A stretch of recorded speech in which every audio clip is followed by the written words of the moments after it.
성전보다 크신 분이 성전 되심이라는 제목으로 함께 말씀을 나누도록 하겠습니다. 계속해서 역대기 말씀을 나누고 있는데요. 역대기를 읽어 나갈 때 특별히 우리는 이 역대기의 저자와 특별히 청중이 누구인가 우리가 기억하며 읽을 필요가 있습니다. 역대기의 저자는 우리가 추측컨대 에스라라고 하는 게 유력하긴 하는데요. 에스라가 속한 공동체나 제자들일 수 있습니다. 그런데 1차 청중, 하나님의 말씀은 언제든지 오늘날 우리에게 주시는 말씀이 분명한데요. 그런데 1차적으로 누구에게 쓰여졌는가를 아는 것이 참 중요할 때가 많습니다. 이 역대기는 이스라엘의 포로 공동체, 그러니까 에스라, 느헤미야가 이스라엘 포로 공동체를 데려와서 성전을 건축하고 성전을 재건하고 그리고 말씀으로 양육했을 그때였던 것이죠. BC 400년대 에스라, 느헤미야, 학개, 스가랴, 말라기 이때와 비슷한 시점으로 보고 있습니다. 포로 후기 공동체. 그러니까 이 공동체의 특성을 한번 생각해 볼 필요가 있습니다. 원래 이스라엘 백성들이었는데 이제 그 자손으로 바벨론에서 살다가 바벨론의 터전을 버리고 그 조상들의 땅으로 돌아왔습니다. 예루살렘으로 돌아왔죠. 돌아와 보니 호락호락하지 않습니다. 예루살렘 땅 주변에는 사방의 적이고요. 느헤미야 때 완공된 그 성벽이 완공되었죠. 스룹바벨 성전, 솔로몬 성전에 비하면 아주 규모도 초라하고 작은 성전이었습니다. 우리의 수도 적고 너무 볼품없이 보이던 때가 그때 우리 포로 공동체였던 것입니다. 그럴 때에 이 역대기 저자는 그 백성들에게 분명히 가르쳐주고 있습니다. 하나님께서 너희들을 택하셔서 너희들을 백성 삼아주신 일들, 그 일들을 다시 한번 말을 해주고 있고요. 그리고 이 성전이 어떠한 역할을 했는지, 성전에 와서 기도하고 예배드리면 하나님께서 회복시켜 주시고 고쳐주실 것이라는 말을 계속해서 해나가고 있습니다. 신학적인 질문들, 하나님의 언약은 여전히 유효합니까? 맞습니까? 우리가 언약 백성이 맞습니까? 네, 맞습니다. 여러분들은 우리가 작게 보이고 초라해 보인다 할지라도 언약 백성이 분명합니다 라고 선포하는 말씀이 바로 역대기 말씀인 것을 여러분 기억하셔야 될 것 같습니다. 지금 상황과도 비슷할 수 있겠죠. 코로나 상황, 예배를 모여서 다 드릴 수가 없는 그런 상황에서 정말 하나님의 말씀은 우리에게 영향을 미치는 살아계신 하나님 말씀입니까? 네, 맞습니다. 이런 상황에도, 어떠한 상황에도 하나님의 언약과 하나님의 말씀은 우리에게 영향을 주고 우리에게 새 힘을 주는 그런 말씀임을, 영원한 하나님의 말씀을 우리는 기억하고 잊지 말아야 될 것입니다. 자, 그러한 관점에서 오늘 말씀들을 쭉 읽어 나가야 될 텐데요. 오늘 말씀은 크게 두 부분으로 나눌 수가 있습니다. 첫 번째는 1절부터 10절까지의 말씀, 성전 제사에 관한 것입니다. 성전 제사를 어떻게 드렸는지, 그리고 하나님이 어떻게 연락하셨는지에 대해서 우리에게 설명하고 있습니다. 그리고 11절부터 22절까지의 말씀은 특별히 기도인데요. 기도인데 15절에 보면 이곳에서 하는 기도, 그러니까 성전 기도를 말합니다. 성전 기도. 이 두 부분으로 나눠져 있다는 것을 알고 말씀들을 살펴보도록 하겠습니다. 첫 번째는 성전 제사와 제사 드림과 그리고 하나님의 그 제사를 받으심에 대해서 나타난 말씀들입니다. 본문 말씀에 보면 솔로몬은 정말 최상의 드릴 수 있는 힘을 다하여서 하나님께 예배드리고 제사 드리는 것을 우리는 알 수가 있습니다. 이스라엘의 영토를 설명하고 있죠. 하맛 어귀부터 애굽 강까지, 그러니까 지금은 이 포로 공동체가 살고 있는 지역이죠. 예루살렘 고작 조그만 땅밖에 안 되지만 우리 민족이 한때는 애굽에서부터 하맛 어귀 저 북쪽 넘어서는 땅까지, 티그리스 유브라데 강까지 그런 큰 면적을 이루었던 것도 얘기를 하고 있고요. 그리고 이 본문의 제사는 그 장막절, 그 절기도 충실히 지켰던 것을 우리가 알 수가 있습니다. 낙성식을 7일 동안 하고 유대력으로 7월 15일 때부터도 7일 동안 장막절도 준수하고 있는 그런 장면들을 우리는 보게 됩니다. 제물은 얼마나 많이 들었던지 5절에 보면 소가 2만 2천 마리, 양이 12만 마리, 어마어마한 그 양이죠. 얼마나 양이 많았던지 7절 하반절에 보면 놋제단, 사실 역대하 4장에 보면 놋제단의 크기가 나타나는데요.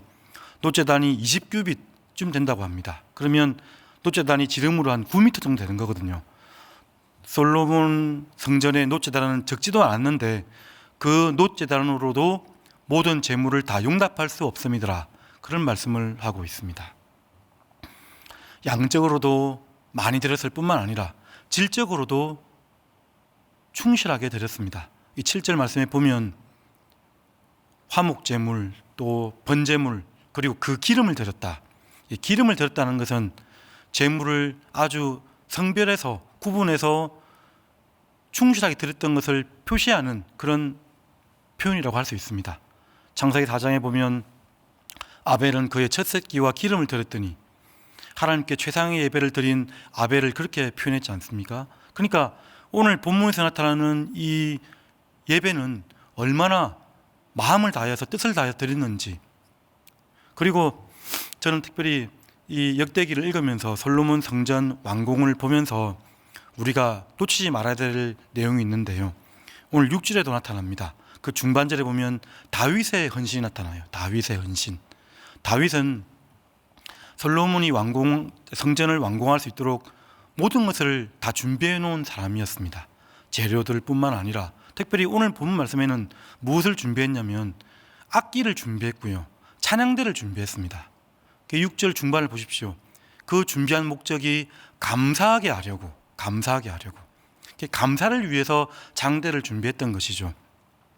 절기를 지키고 제물을 준비하고 당장 결단하면 할 수도 있는 것인데요, 이 사람을 준비하는 것은 시간이 걸립니다. 다윗은 자기 능력으로 보면 당시의 성전을 또 완공할 수도 있었지만, 힘이 있었지만 짓지 아니하고 하나님의 뜻 가운데 모든 것을 준비해 놓은 그런 사람들이었던 것입니다. 내 힘이 다 있다고 해서 다 쓰지 아니하고 하나님의 뜻 가운데 있을 뿐만 아니라 어떻게 하면 하나님께서 기뻐하시는 그런 성전을 완공할 수 있을지, 다윗은 겉만 생각한 것이 아니라 그 성전에서 일어날 찬양, 예배까지도 다 생각해 놓은 사람들이었던 것을 알 수가 있습니다.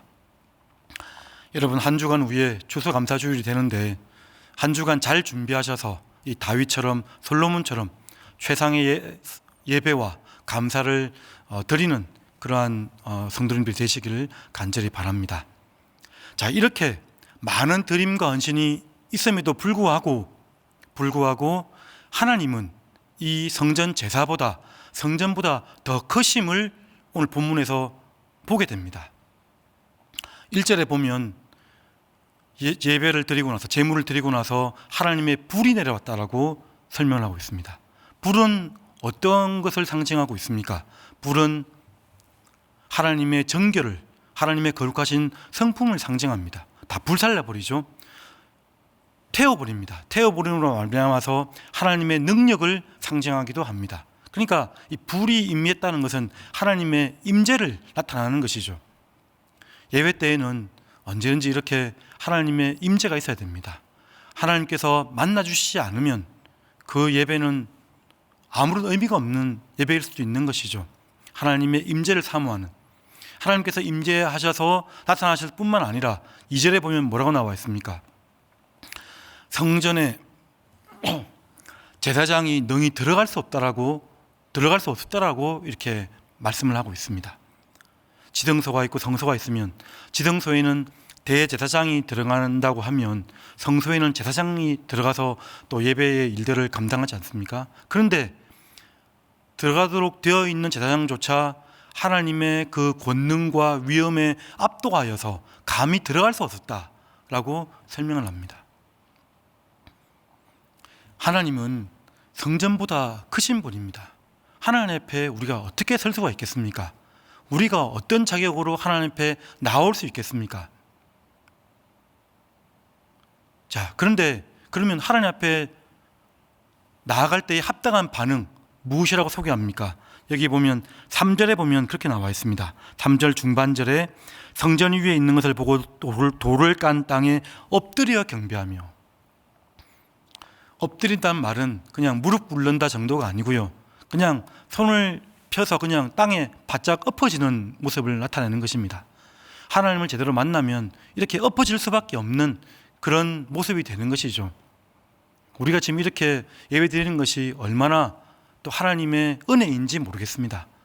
하나님의 그런 임재 앞에 서면 우리는 감히 얼굴을 들 수가 없고 그 놀라운 영광과 위엄 앞에 그냥 엎드러질 뿐이라는 것을 이렇게 얘기를 하고 있습니다.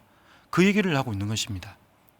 하나님 앞에 이렇게 최상의 헌신을 드리고 제물을 드리고 그리고 엎드림을 통해서 바른 예배를 드리면 거기에서 오는 즐거움이 어떤 것입니까? 하나님의 주시는 은혜가 무엇입니까? 10절에 보면 그렇게 나와 있습니다. 마지막에 보면 10절 하반절에 보면 그의 백성 이스라엘에게 베푸신 은혜로 말미암아 기뻐하며 마음에 즐거워하더라. 이 기뻐하다라는 이 표현은 지성과 감성과 의지를 다해서 기뻐하는 그런 표현입니다. 그러니까 지적으로도 기뻐하고 감정적으로도 기뻐하고 의지적으로도 마음에 즐거움이 있는 그런 표현인데 이것은 정말 하나님 앞에 나와서 하나님을 만나 본 자만 알 수 있는 그러한 신비로운 경험이라고 할 수가 있습니다. 표현할 수 없어요. 세상의 단어로는 표현할 수 없는 그런 즐거움이 있다라고 말씀을 합니다. 여러분들이 예배를 드리는 가운데 이런 놀라운 기쁨, 세상이 알 수 없는 그런 즐거움이 가득한 그런 예배가 되시길, 삶이 되시기를 간절히 바랍니다. 자, 이렇게 성전 예배에 대해서 소개하고 있고요. 그 다음 단락이 이제 성전 기도라고 했습니다. 모든 말씀을 다 살펴보기는 시간이 부족하니까요, 핵심적인 부분만 살펴본다면 솔로몬이 6장에서 기도를 했습니다. 이곳에서 하나님께 기도를 하면 하나님께서 용서해 달라고 한 7가지 이상을 가지고 기도를 하고 있어요. 오늘 본문에서는 3가지만 나타나져 있긴 합니다. 만약 가뭄이 들거나 극심한 가뭄이 있거나 아니면 메뚜기 재앙이 있거나 아니면 전염병이 돌거나 3가지만 대표로 오늘 본문에서 나타나 있는데 6장에 보면 더 많은 항목들이 나타나져 있습니다. 그럴 때에 이곳에 와서 죄악에서 돌이키고 그리고 기도하고 하나님을 찾으면 하나님께서 하늘에서 듣고 사여 주실 것이라. 그런 성전 기도에 대한 응답의 말씀을 뒷부분에서 지금 말씀하고 있습니다. 성전 기도에 대한 응답. 여러분, 역대기 저자는 지금 그것을 아는 것입니다. 이 이스라엘 백성들의 과거의 죄악들을 지금 알고 있는 것이죠. 우리 포로 공동체에게 말하고 있는 것입니다. 너희들이 선조들이 죄악을 저지르고 하나님을 배반하고 반역하고 떠났을지라도, 그런 자격이 없을지라도 하나님은 하나님의 그 크신 긍휼과 자비로 인해서 죄를 사하여 주시고 우리를 여전히 언약 백성으로 삼아 주실 것이다. 그런 은혜의 말씀을 하고 있는 것입니다. 은혜의 말씀. 그러니까 성전에서 기도하는 것, 사실 여러분 죄를 지으면 여러분 죽어야 됩니다. 죄를 지으면 하나님의 공의에 의하면 그냥 살아남을 수가 없습니다. 하나님의 공의는 죄 그대로 심판을 받는 것입니다. 그런데 하나님의 놀라운 사랑과 그 큰 자비로 말미암아서 우리는 이렇게 살아남을 수가 있는 것이고 하나님 앞에 예배드릴 수가 있는 것이죠. 그런 성전 기도를 지금 이렇게 말씀합니다. 성전은 그러니까 하나님의 언약 백성의 대속의 기능, 구원의 기능이죠. 그리고 기도의 기능을 여기서 말씀을 하고 있는 것입니다. 자, 그런데 성전은, 여러분, 성전은 누구를 가리킵니까? 사실 이 역대기는 히브리 성경에 보면 맨 끝머리에 위치해져 있습니다. 맨 끝머리에 위치해져 있고 그 다음에 이어지는 말씀이 이제 신약 말씀이죠. 사복음서 이렇게 나타나는데 이 성전을 강조하다가 사복음서를 읽으면 성전 되신 그리스도를 보게 됩니다.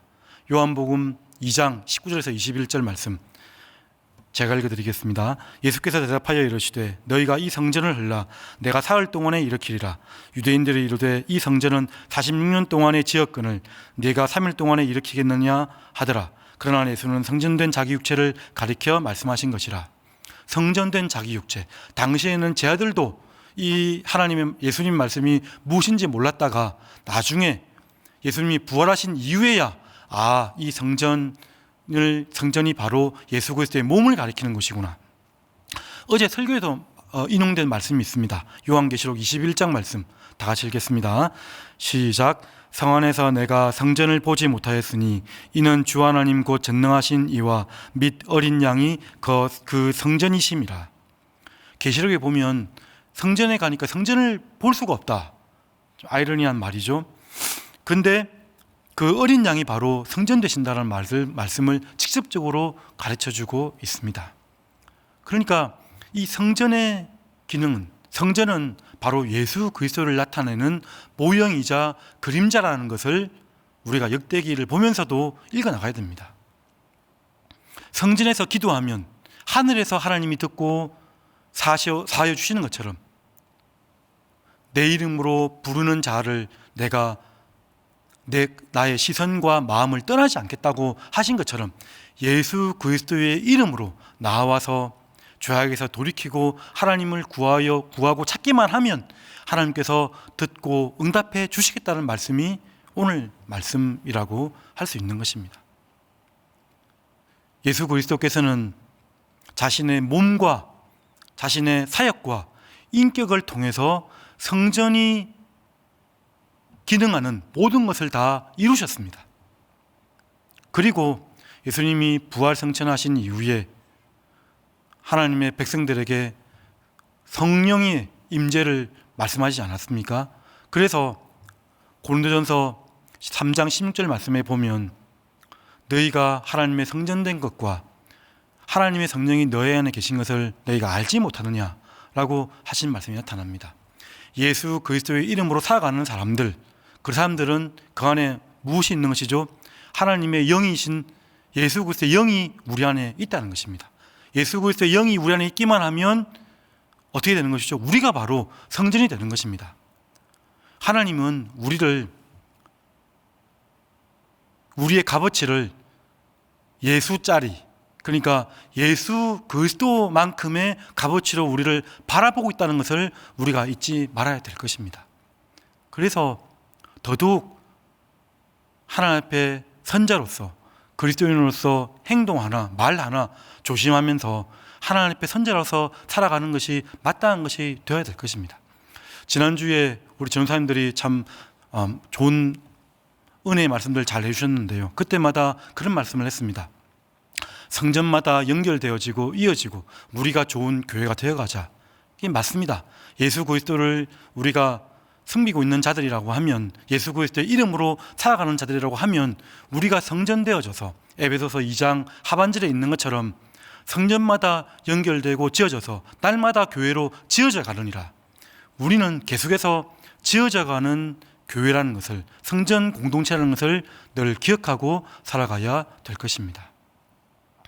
자, 오늘 말씀 그런 말씀입니다. 성전보다 크신 하나님이 자기 아들 예수를 우리 가운데 보내주심으로 말미암아 친히 성전 되셔서 우리와 함께 동행하시는 그 말씀들의 그림자 같은, 모형 같은 그런 말씀을 우리에게 준다라고 이해하면 될 것 같습니다. 그 말씀을 기억하고 여러분 다시 성전으로 모이시길 바랍니다.